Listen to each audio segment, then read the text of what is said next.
Like by June 2015, all Philippine PLCs to be fully ready for the ASEAN peer review process, to which we will be submitting them in the determination of their compliance scores. For now, ASEAN is determined to showcase at least 50 PLCs in ASEAN, with the distinction as having the highest compliance scores in the ASEAN CGS. We are determined that Philippine PLCs should be included in this ASEAN list, with distinction of high corporate governance compliance scores. The question is, how many PLCs from the Philippines can be included in such an ASEAN list? Let me give you my view. If we get only 20 Philippine PLCs, that is acceptable but not quite good. I think we should aim for at least 30.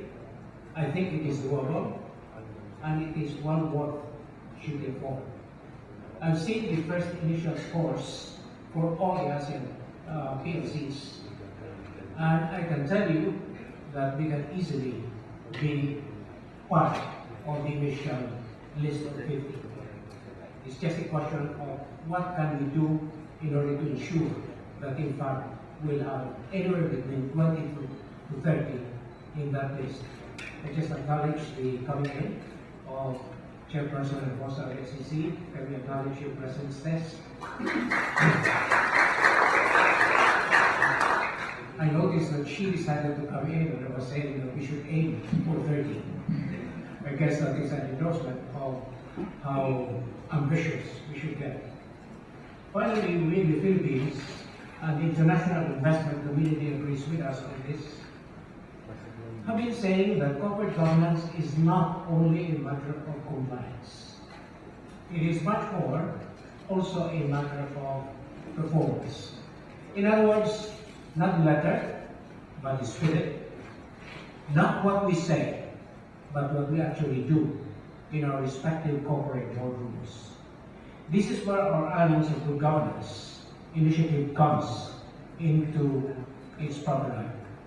In addition to being able to present many Philippine PLCs with the distinction of high compliance scores using the ACGS, we also wish to present several of them as Islands of Good Governance.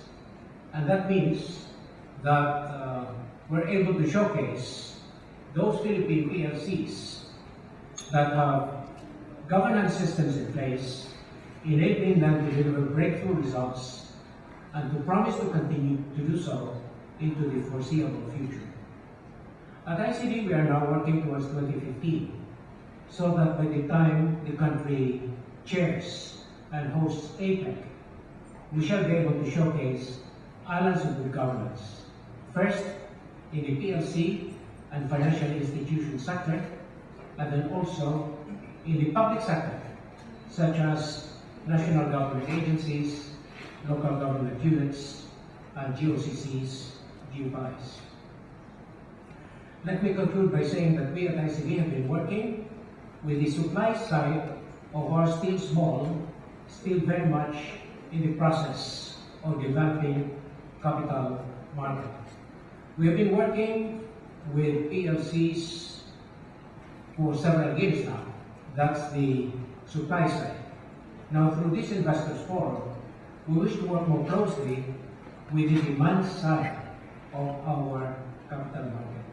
Those that seek to invest funds through a stock exchange in Philippine publicly listed companies. This enables us to complete the capital market trinity or triangle. First, the regulators, we will work very closely, the PLCs, the supply side, and now the investment community, the demand side.